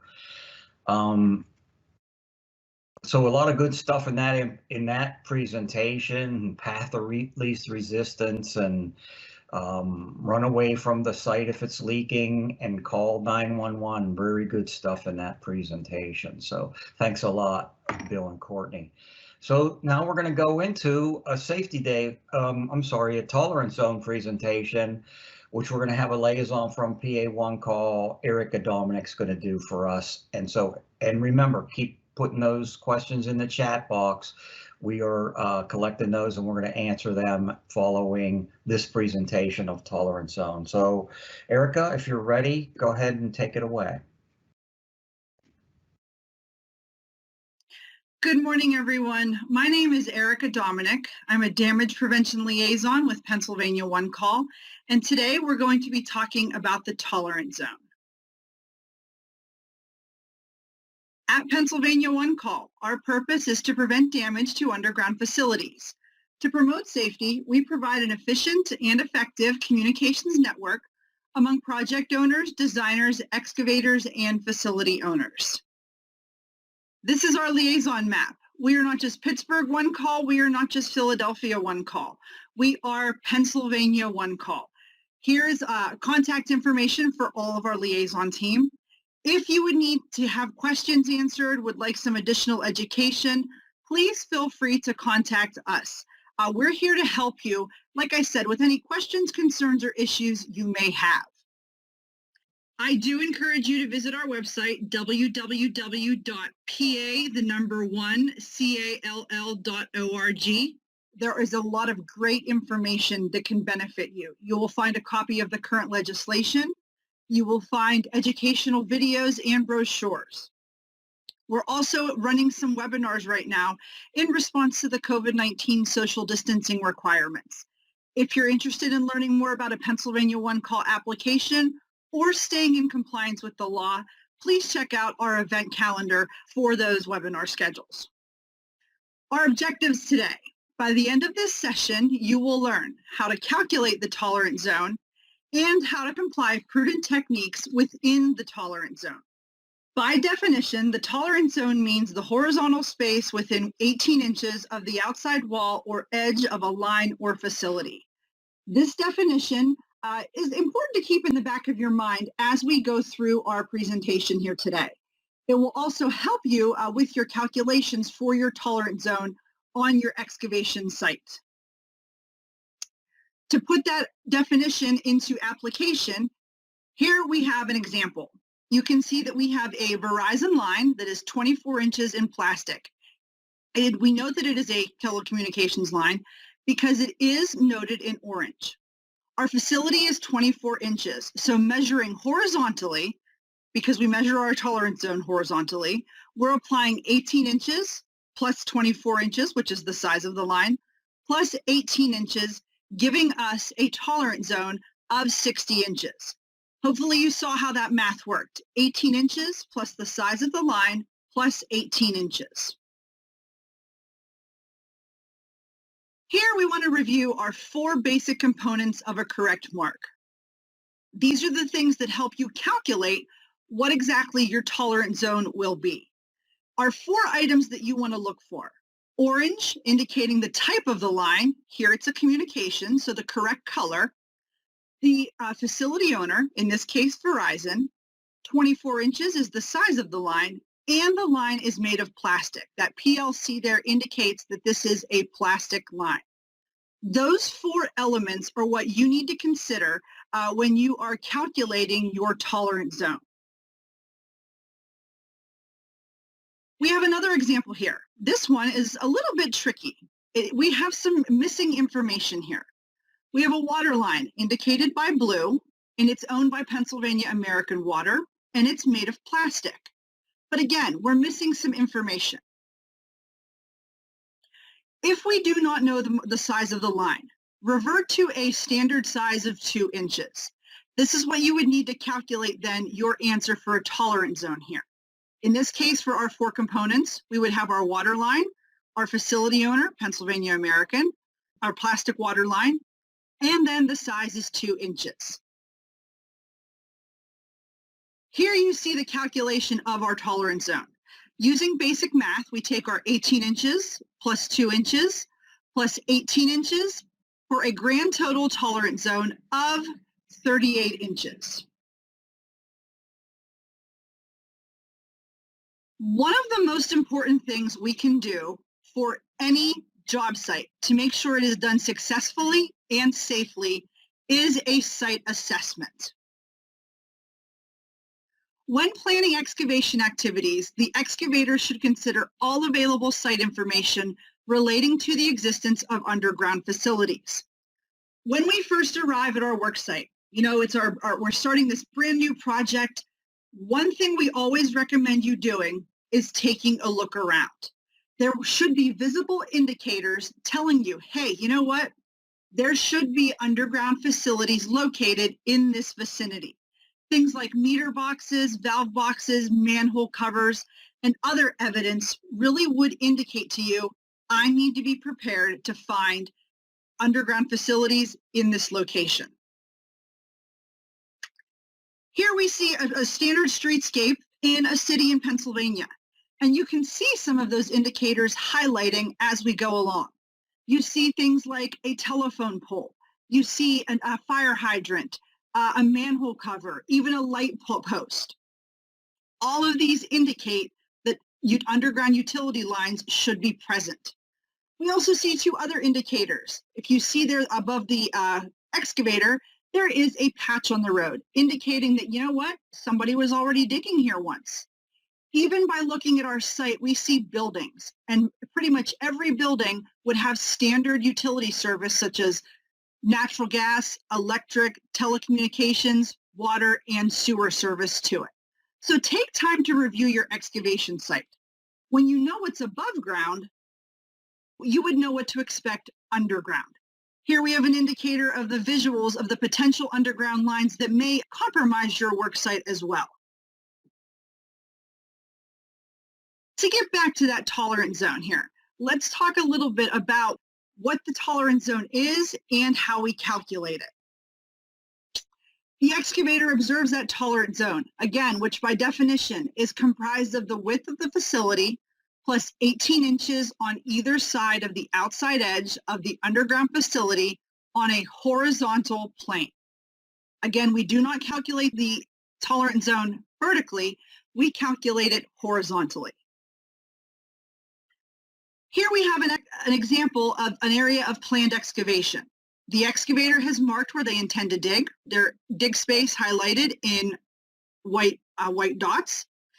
And the facility owner has marked their line with their company initials, the size of the line, the type of the material, and they all use those correct marking color code to indicate which utility they actually are distributing. Here we have an electric line. As we look at this scenario here, we need to ask ourselves, can you dig safely at this work site without damaging or interfering with the facility owner's line? And I'll give you a second to think about it.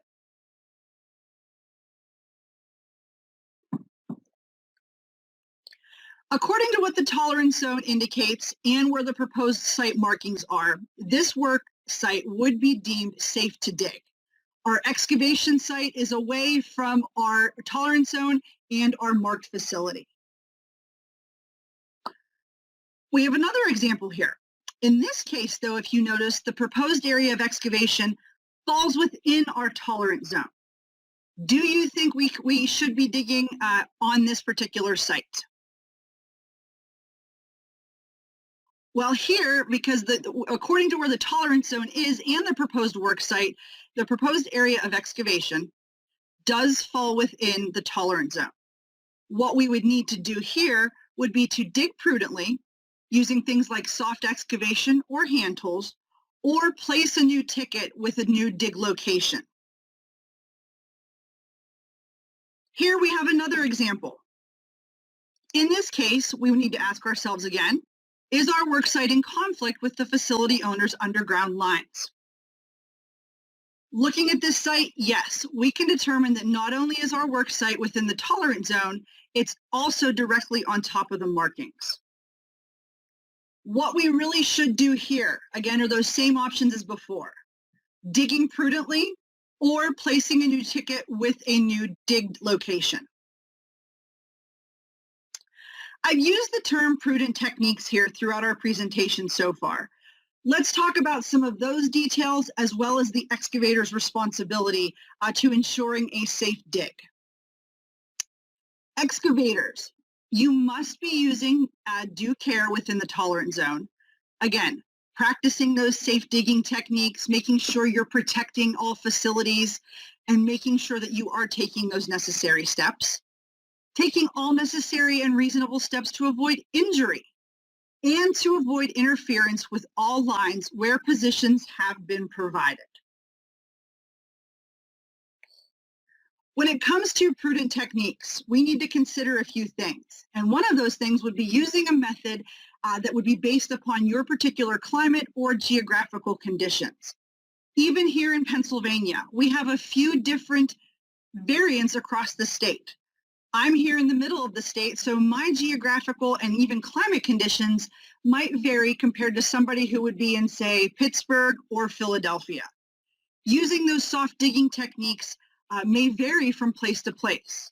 So we're looking at options like hand digging when practicable, potholing, or even vacuum excavation methods, again, depending on your geographical or climate conditions. Hand digging. It is recommended that we hand dig test holes to expose those underground utility lines. We want to hand dig test holes to ascertain the precise position of the facilities. We also have vacuum excavation. This may be a little bit better for larger projects or for when the excavation is a little bit complex. It is best recommended to use vacuum excavation when hand digging is unreasonable. Both of these are steps that you can take to make sure you are protecting the facility when you are excavating. We did some calculations at the beginning of our presentation about the size of the tolerance zone. Let's walk through a few more examples. Here we have a 4-inch horizon line and we have a 10-inch water line. It is 20 inches from the center to center on the marks. How would we calculate this tolerance zone? Well, we can start by calculating the tolerance zone for the communications line. 18 inches plus 4 inches, which is the size of the line, plus the 18 inches. We then have the tolerance zone for the water line. 18 inches plus 10 inches plus 18 inches. This tolerance zone would calculate to 46 inches. What we want to do, though, is calculate that center space. From 20 inches center to center of the marks, we should subtract 1/2 of the width of the communications line and 1/2 of the width of the water line to figure out the distance outside edge to edge between the two. To walk you through that, we have 20 inches minus 2 inches equals 18 inches. 18 inches minus 5 inches gives us 13 inches. So we have a 13-inch space between the inside edges of the pipe. Our tolerance zone would be calculated like so. 18 inches plus 4 inches plus 13 inches plus 10 inches plus 18 inches, giving us a tolerance zone of 18 plus 4 plus 13 plus 10 plus 8. Pretty big math calculation there. A total tolerance zone of 63 inches. Or we could calculate it this way. You can also do basic math on this calculation, which would actually give you a bigger tolerance zone. We have a 4-inch line with 18 inches on either side for a total of 40 inches. We have a 10-inch line plus 18 inches on one side for a total of 28 inches. We take that 40 inches plus 28 inches, and we get a total of 68 inches. This method may actually be the method that's a little bit easier to use, and it even gives you a little bit of a bigger tolerance zone than you necessarily need. To start wrapping up here, we show our two examples here side by side. 18 inches plus 4 inches, 13 inches plus 10 plus 18. Again, they calculated that half of the line, half of the size of the line there. We also have our other example, 18 inches plus 4 plus 18 inches plus 10 plus 18 inches. Here we calculated the full tolerance zone instead of splitting the difference. We ask ourselves, which of these is actually correct? Well, in this instance, both. I'm sure you all love a trick question. We just walked you through both examples of how to calculate the tolerance zone, and both of these instances are correct. Nothing has changed. The markings on the ground have not changed. What has actually changed here is the perspective of how the person actually does the math. Both of our applications here of math would work. What is important here is that you are calculating your tolerance zone. By calculating your tolerance zone, you are ensuring a safe and successful excavation at your work site. The tolerance zone is really what makes sure you are taking those proper steps to not only protecting yourself, but protecting the facilities that you are digging around as well. At this time, if you do have any questions, please feel free to put them in the chat box. We'll be happy to answer them. Thank you for having me this morning, and at this time, we'll throw it back to Jim. Okay, that was great. You can't go over that enough times. The tolerance zone comes up every day. I've been here 6 years, and we're still answering questions about the tolerance zone, when to dig in there, which is never with powered equipment, and clarifications come up on that tolerance zone all the time. Don't hesitate to call us and ask. So we're going to move quickly to the question and answers. Bill and Courtney have stayed with us today, so for the answer sessions, we'll go over that and introduce the liaisons that are on the call real quick. So let's start, because people might have came in late. We'll go to Bill and Courtney and have them introduce themselves right away. So Courtney. Hi everyone, my name is Courtney Seneft. I'm a damage prevention specialist with Columbia Gas. I'm Bill Shoup. I'm also damage prevention specialist with Columbia Gas. Okay, thank you. And Erica's on the call, and you saw her in the tolerance zone. Go ahead, Erica. Hi everyone, my name is Erica Dominic. I've been with One Call for about a year now, and I cover the territories of Cambria, Clearfield, Indiana, Blair, Somerset, and Bedford counties. We also have Maria White on the call. Go ahead, Maria. Okay, thank you, Jim. I'm Maria White. I'm Damage Prevention Liaison for the Northeast, close to Scranton, of course. And thank you all for joining us today. Thank you. And Jim Reynolds is on the call. Good afternoon, everyone. Jim Reynolds. I am in Southeast PA. I take care of the Montgomery and Chester County area. And like Maria said, thank you for joining us today. And Greg Danks is on our call too. Hi guys, I'm Greg. I'm down in the southeast corner of the state with Jim Reynolds. I have Philadelphia, Bucks, and Delaware counties. So if you are in my area, please don't be a stranger. And okay, those last two were Eagles fans. And now we have Mark Lipka, who's going to do our questions.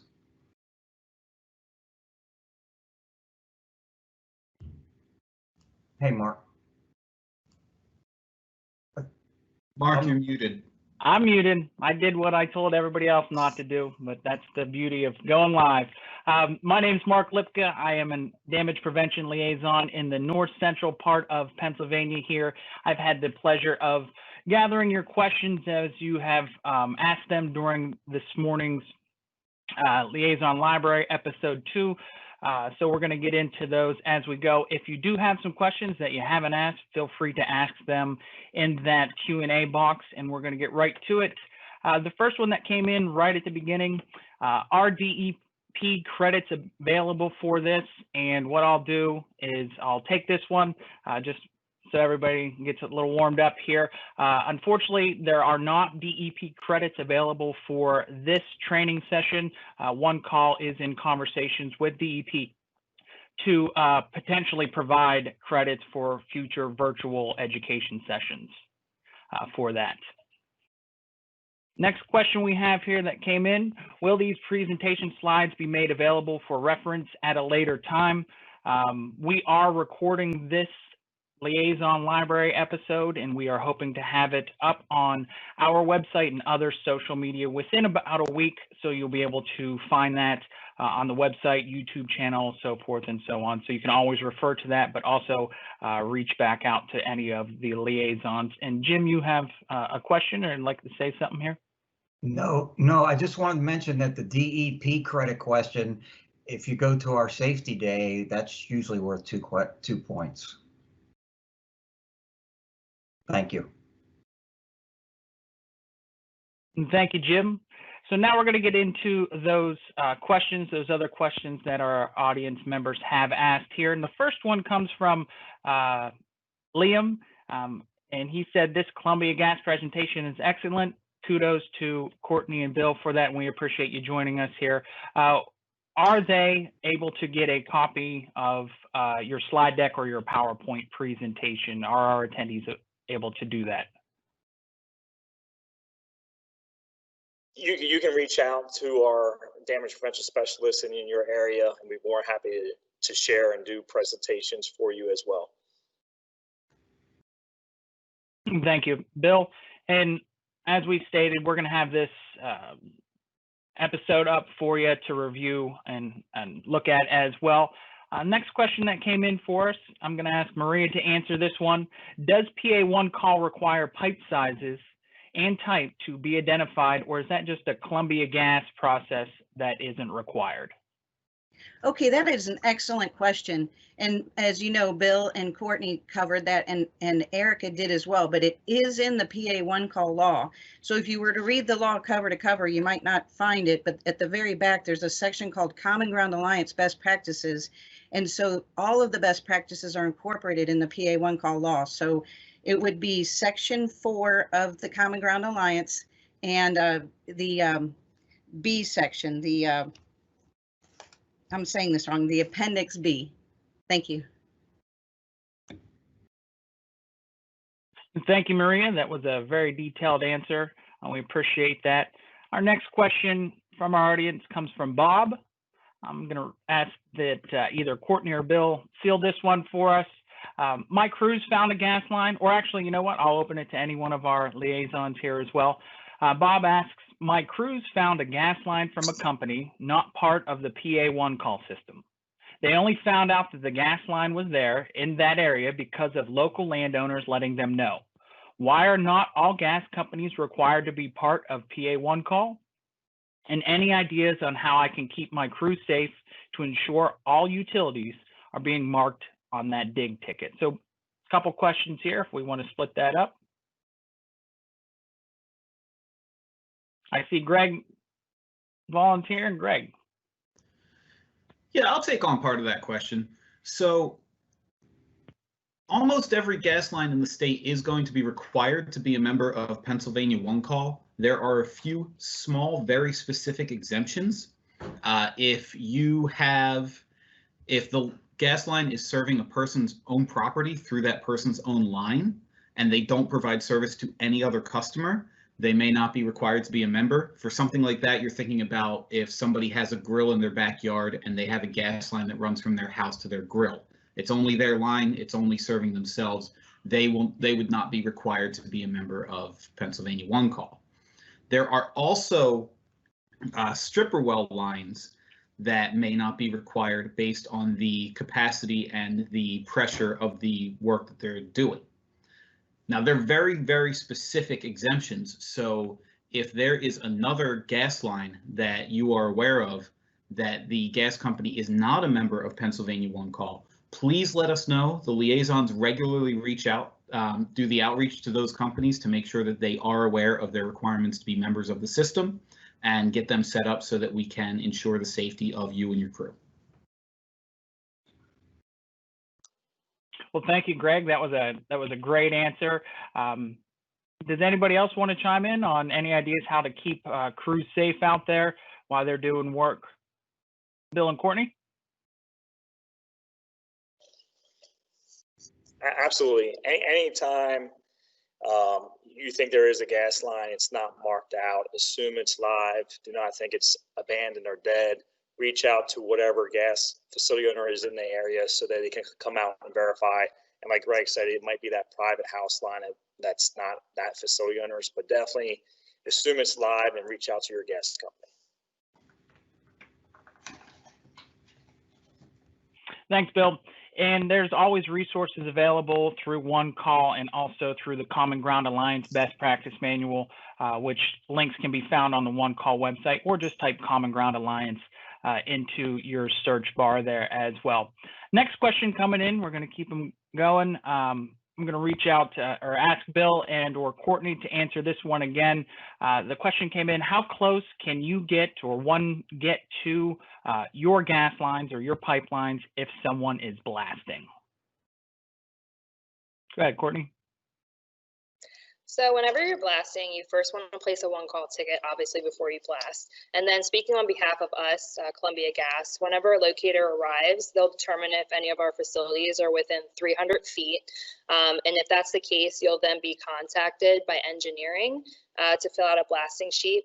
And then once that's approved, we'll do a leak survey before and after the blasting. Thank you, Courtney. And just to follow up to that, is that the same process that you would do if somebody was going to put a fence or a building in your right of way, sort of the same concept there? Yeah, Bill.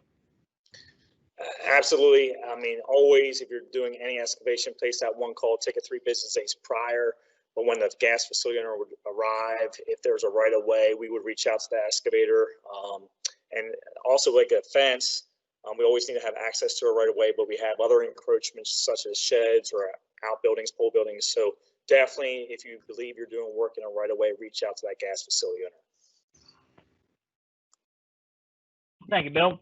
And I'm going to put it back on you guys once again, because this is our gas safety liaison library here episode. And a question, more of a statement came in regarding reminding everyone to identify or recognize that there are other identifiers out there for pipelines.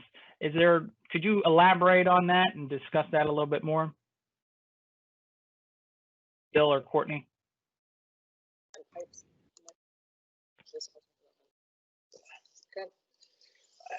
every facility owner, when they have marker posts out there, they have to have a facility owner's name and contact number on there. So if you ever see one broken laying down, you can always call 811, identify or notify them of a line marker laying down, but also call that facility owner's contact information on that marker post as well. Yeah, and there's also vent pipes on either side of the road where a pipeline crosses, not always, but sometimes. Like he said, they have our information on them, and then it's also to show that they're in close proximity and cross the road. In some instances, there's like a candy cane style vent, which could allow venting of gas if a leak would occur. And then obviously, if you do smell gas, please always notify your local gas company or us. Thank you both for that answer, and just part of that question or statement as well. If you are an excavator and you see those types of marks, but you have questions, feel free to contact 811, reach out to that gas company. Their information should be on those permanent markers in that area as well. All right, so next question we're gonna have here from our audience, and Erica, I'm gonna ask you to answer this question. So what should I do if I hit a gas line? First, immediately stop work and call 811. And if you're in a situation where there is gas or liquid escaping, please stop your work and call 911 immediately and then 811. Making both of those contacts is important for the excavator to follow because this is something that they should be following under PA Act 287. By not doing this, they could be fined by the Public Utility Commission up to $1,000 on a first offense. Thank you, Erica. Always call 911 in the event of emergency first. Couple follow-ups to the questions that were already asked and some answers that were already posed to them. Bob just wanted everyone to know that in his example, that was a 6-inch line. And then also for a follow-up for the blasting question, I believe it's related to, is a 10-inch line from the live gas, or is 10 foot from the live gas line out of the question with blasting? Everything has to be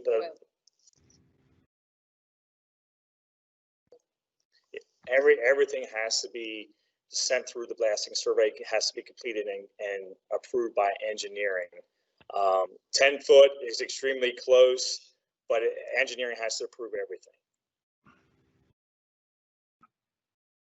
So if there are specific questions regarding blasting in particular with this, make sure you're contacting either Columbia Gas or whichever gas company that you're going to be doing that around. And also good to contact the other facility owners in the area because the blasting may affect their facilities as well. As we're getting close to the noon hour here, I'm going to pose some more questions to Bill and Courtney. Feel free to type in your questions here. If we don't get to them before we end today's session, you can always send those questions to contact@pa1call.org. I'm going to put our contact information in that box as well. So next question here for you, Bill. What federal agency or agencies regulate and enforce your company? We have the PUC, the Public Utility Commission, does our regulation, and then also the higher level, we have FERC, the Federal Energy Regulatory Commission as well. Thank you very much. And Courtney, this one's going to go to you. What types of things affect the rates for gas prices? Okay, so there's a couple parts to that. There's two parts to customer bills. Base rates, which is the delivery of gas, are impacted by changes in our operations and maintenance costs and investment in infrastructure like new facilities, but primarily replacement of aging facilities. Our rates are modified for those two components through base rate proceedings before the PUC, which typically lasts for up to 9 months from the time of filing to final commission order.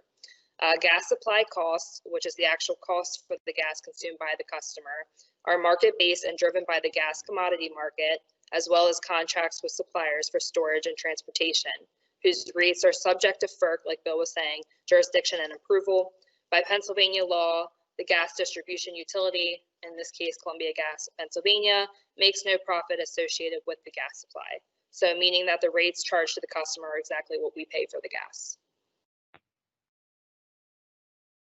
And thank you, Courtney. Much appreciated on that. Gives us a better understanding of what affects and how that goes about from you guys as the facility owner back out to your customers and patrons there. We did have another question come in here, and I'm going to read it. It's a little bit longer. I'm going to ask and pose this to anybody, any one of our liaisons, and Bill and Courtney as well. So the question was, it seems like there are a lot of unknown, unmarked lines throughout PA from old shallow wells. My company has come across several buried lines during excavation that did not show up on one call. Facility owners have communicated to us that they do not even know the locations of all their lines, as they were obtained through mergers and acquisitions of other companies, and documentation is not available. The question is, how do you suggest handling those types of scenarios? And a follow-up to that, we are following the one-call process, but still find ourselves hitting lines from time to time. Who would be interested in answering that question? Yeah, I'll take that, Mark. All right, Jim, thank you. So these questions are sort of indicating some gas lines, old abandoned lines. On the first page of our law on our website, it defines stripper wells and how big they are and how much barrels they take. And so you can read that right there yourself, the size of the line. As far as abandoned lines are a problem as far as the whole Common Ground Alliance is concerned. They do get neglected through acquisitions. You're required to keep records of your abandoned lines and identify them. The only people that we talk to, are members of PA one call, so that's who's getting notified. So if that line was turned over before 2018, they were just selling them and the lines are not identified. The best thing you can do is, if you think something's there, be prudent about it. Check any records that you have and try to expose those lines in the safest way possible. It is possible that those lines are not covered under PA one call, and they weren't really required to be there prior to the Public Utility Commission taking over. And so it's definitely a problem. So you just be prudent digging. A really good thing that you can do with any gas line is, when it's even in your tolerance zone, once you see the marking for the gas line, is to pothole to find that line. That's the safest way to know. But yes, if you have suspect there's something there, use the prudent digging extensively. And thank you, Jim, for fielding that question for us. We have passed the 12 o'clock hour here, so we are going to wrap up our Liaison Library episode 2. If you do have questions that come up, feel free to send them to contact@pa1call.org or contact one of your local liaisons. Our information is on the website, along with that information in the chat box here as well. That also includes Bill and Courtney's information for you. We appreciate everyone joining us here this afternoon, this morning into this afternoon, and be safe out there.